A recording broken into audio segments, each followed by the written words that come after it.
नमस्कार दोस्तों, क्राइम कथा के इस एपिसोड में आपका स्वागत है।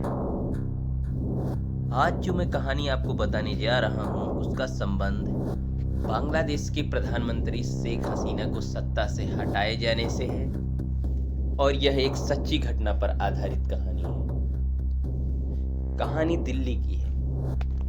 तड़के सुबह दिल्ली पुलिस एक इलाके में घुसती है।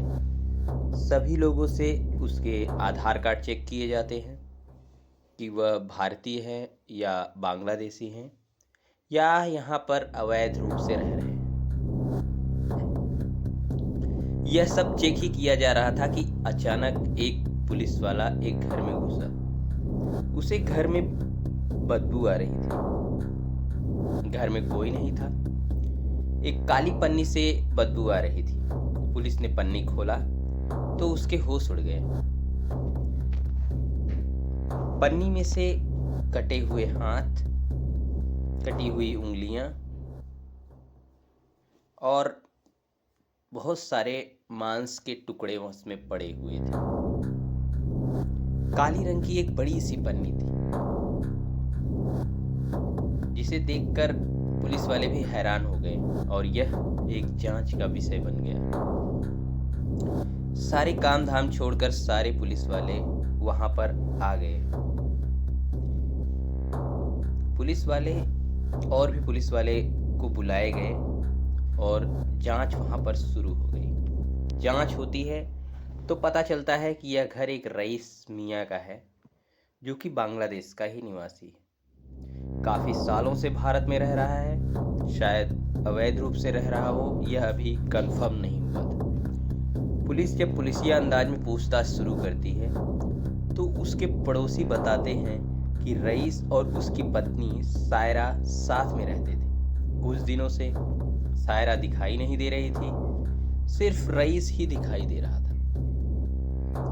जब हम सायरा के बारे में पूछते हैं, पुलिस पूछती है, तो पता चलता है कि सायरा का कोई परिवार में है नहीं, सिर्फ रईस और सायरा ही साथ में रहते थे।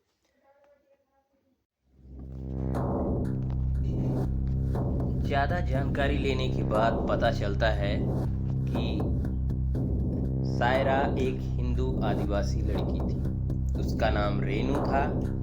रईस से शादी करने के बाद वह शायरा बन गई थी। अब पुलिस इस जांच को लव जिहाद एंगल से जांचना शुरू कर देती है। थोड़ी देर जांच के बाद पता चलता है कि रईस बहुत ज़्यादा शराब का आदी हो चुका था। वह शराब पीता था और काम भी बहुत कम ही करता था। 2 दिन काम करता था तो 2 दिन घर पे रहता था। हफ्तों हफ्तों भी घर पर नहीं आया करता था वह।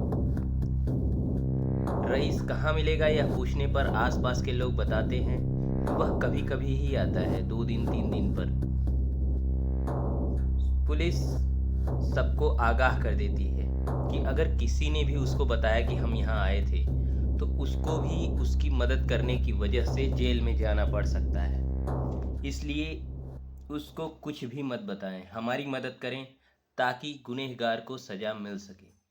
सुबह दूसरे दिन रईस आ जाता है। पुलिस उसे घर में घुसने से पहले ही पकड़ लेती है। पुलिस को देखकर रईस सन्न हो जाता है। पुलिस तुरंत उससे सवाल करती है कि कहाँ है सायरा। साहब, मैं नहीं जानता कि सायरा कहाँ है। शायद वह मायके गई है। हमसे झगड़ा हुआ था और उसके बाद वह नहीं थी रूम पर। अच्छा, अगर ऐसा है तो यह कटे हुए हाथ किसके हैं? कौन सा कटा हुआ हाथ? मुझे नहीं मालूम। ठीक है, स्टेशन चलो, हम तुम्हें बताते हैं कौन सा कटा हुआ हाथ है। यह बात सुनकर रईस सन्न हो जाता है और डर जाता है। रईस का आधार कार्ड चेक किया जाता है तो पता चलता है रईस बांग्लादेश का है। वह 4-5 सालों से भारत में अवैध रूप से रह रहा है। आधार कार्ड भी उसका किसी ने चंद पैसों के लिए बना दिया था। पुलिस उसे ले जाती है और पुलिसिया अंदाज में जांच शुरू करती है।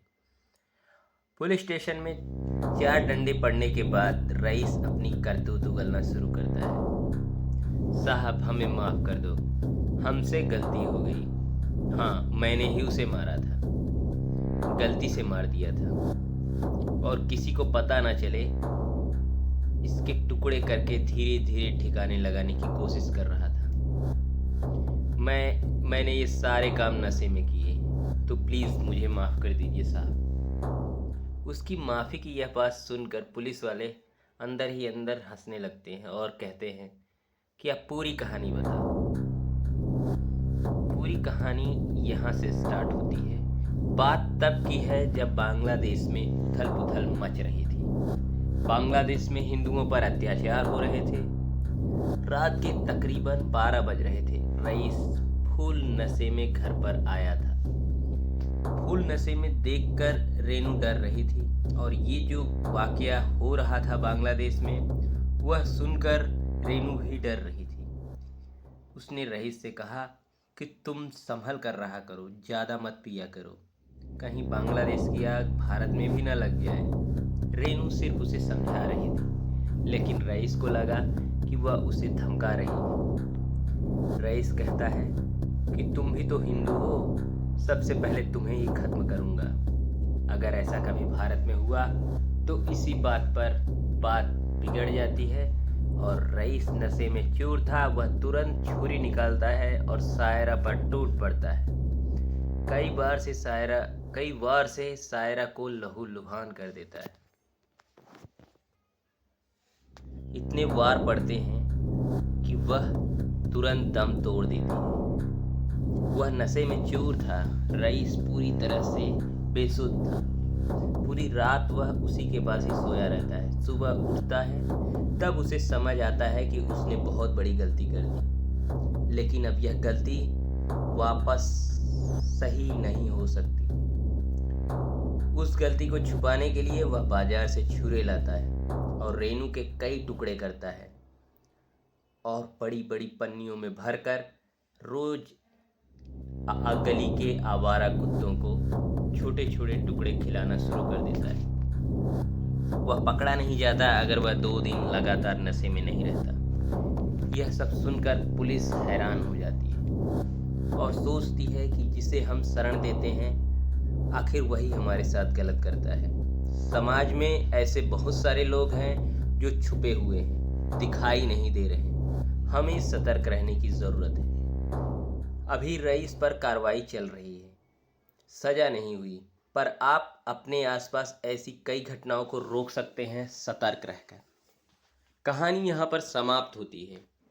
अगले एपिसोड में मैं आपको एक दूसरी कहानी के साथ मिलूँगा। तब तक के लिए नमस्कार और शो पूरा सुनने के लिए धन्यवाद। शो को शेयर करना ना भूलें ताकि लोग सतर्क रहें। धन्यवाद।